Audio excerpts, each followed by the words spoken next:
Você já olhou para o céu e sentiu uma sensação de paz? Aquele azul infinito, as nuvens brancas flutuando, é um cenário que inspira calma. Mas e se eu te dissesse que para uma mulher, olhar para cima se tornou a fonte do seu maior medo? Essa é a história de Iha Nierska, uma parapentista de elite que viveu para contar um pesadelo que desafia a lógica. Imaginem só, Iha, uma atleta alemã de origem polonesa, estava na Austrália treinando para o Campeonato Mundial de Parapente. Era fevereiro de 2007, um dia que parecia perfeito para voar.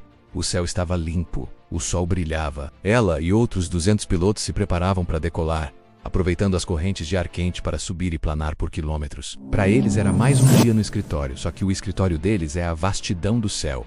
Iha era uma das favoritas. Conhecida por sua habilidade e coragem, ela já tinha um histórico impressionante no esporte. Voar era sua paixão, sua vida. Naquele dia ela estava focada, sentindo a brisa, analisando as nuvens, pronta para mais um voo espetacular. Mal sabia ela que o céu, seu velho amigo, estava prestes a se tornar seu pior inimigo. O plano era simples: decolar, encontrar uma boa térmica, subir e seguir a rota pré-definida. Mas a meteorologia é uma ciência complexa e às vezes imprevisível. Nuvens escuras começaram a se formar no horizonte. A maioria dos pilotos, vendo o perigo se aproximando, decidiu pousar. A segurança em primeiro lugar, certo? Mas no mundo dos esportes radicais, a linha entre a coragem e a imprudência pode ser muito tênue. Iha, junto com um piloto chinês chamado Ri Yong-bin, decidiu arriscar. Eles achavam que poderiam contornar a tempestade.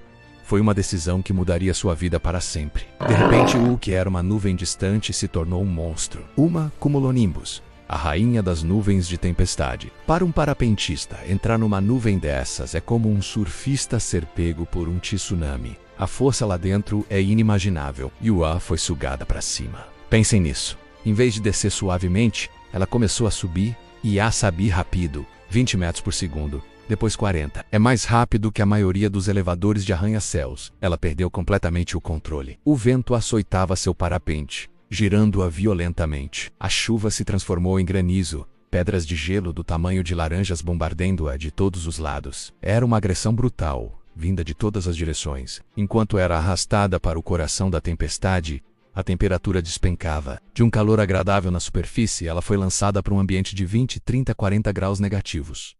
O oxigênio começou a ficar rarefeito. Ela estava subindo cada vez mais alto, para uma altitude onde aviões comerciais voam. Seu corpo começou a congelar. Suas mãos, seu rosto, tudo estava exposto ao frio extremo. A escuridão era total, interrompida apenas por clarões de relâmpagos que revelavam um caos de gelo e vento ao seu redor. Ela tentava lutar, tentava guiar o parapente para fora, mas inutil. A tempestade era forte demais. Foi então que, a quase 10 mil metros de altitude, algo aconteceu. O corpo dela não aguentou mais. A falta de oxigênio, o frio extremo, o estresse. Iha desmaiou, isso mesmo. A quase 10 mil metros de altura, no meio de uma das tempestades mais violentas que se pode imaginar, congelando até os ossos, Iha Nierska perdeu a consciência. Para qualquer outra pessoa, em qualquer outra circunstância, esse seria o fim. Seu corpo sem vida cairia por quilômetros até atingir o chão, mas aqui é onde a história dela se torna ainda mais inacreditável. O fato de ela ter desmaiado pode ter sido o que a salvou. Em um estado de inconsciência, o corpo entra no modo de sobrevivência. O coração desacelera, o metabolismo diminui, consumindo o mínimo de oxigênio possível. É quase como uma hibernação forçada. Ela continuou subindo, atingindo uma altitude máxima de 9.946 metros. Isso é mais alto que o Monte Everest. É a zona da morte. Um lugar onde o corpo humano simplesmente não foi feito para estar sem equipamento pressurizado. Enquanto estava inconsciente, coberta de gelo, seu parapente continuou sendo jogado de um lado para o outro pela tempestade. Por cerca de 40 minutos, talvez uma hora, ela ficou nesse limbo entre a vida e a morte, flutuando no topo do mundo, no olho do furacão. Então, tão misteriosamente quanto foi sugada para cima, a tempestade começou a cuspi-la para fora. Ela começou a descer. O gelo que cobria seu corpo e seu equipamento começou a derreter com a queda para altitudes mais quentes. Aos poucos, conforme o oxigênio voltava a níveis mais suportáveis, algo incrível aconteceu. Iha acordou.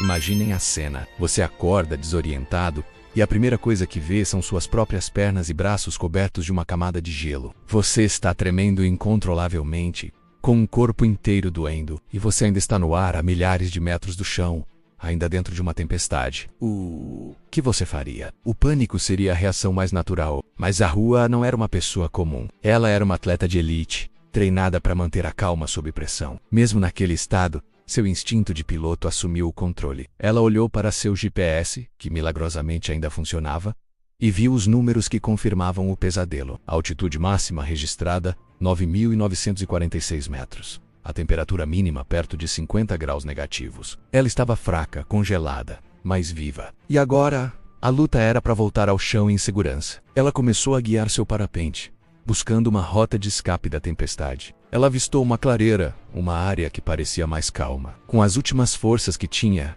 ela manobrou em direção a um campo aberto. O pouso foi difícil. Ela estava exausta e seu corpo mal respondia. Mas ela conseguiu. Tocou o solo a cerca de 60 quilômetros de onde havia decolado. Ela estava de volta à terra, sozinha no meio do nada, coberta de gelo e hematomas, mas viva. Ela conseguiu usar seu rádio para pedir ajuda. A equipe de resgate, que já estava em alerta máximo, ficou chocada ao ouvir sua voz. Ninguém esperava que ela pudesse ter sobrevivido. Quando a encontraram, ela estava em estado de choque, com queimaduras de gelo no rosto e nas pernas, mas incrivelmente sem ferimentos graves. A história dela rapidamente se espalhou pelo mundo. Os cientistas ficaram fascinados. Como alguém pôde sobreviver a condições tão extremas? A subida a 9.946 metros em uma tempestade de granizo e relâmpagos, as temperaturas de quase 50 graus negativos, a falta de oxigênio, era algo que desafiava a medicina e a física.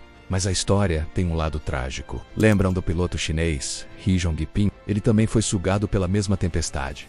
Infelizmente, ele não teve a mesma sorte. Seu corpo foi encontrado no dia seguinte. Ele foi atingido por um raio. A sobrevivência de Yuha, por mais milagrosa que seja, é também um lembrete sombrio dos perigos que eles enfrentaram. A recuperação de Yuha foi notável. Apesar das queimaduras de gelo e do trauma psicológico, ela estava determinada a voar novamente. Para muitos, uma experiência como essa seria o fim de qualquer carreira em esportes radicais. Mas para Yuha, era diferente. Voar não era apenas um esporte, era parte de quem ela era.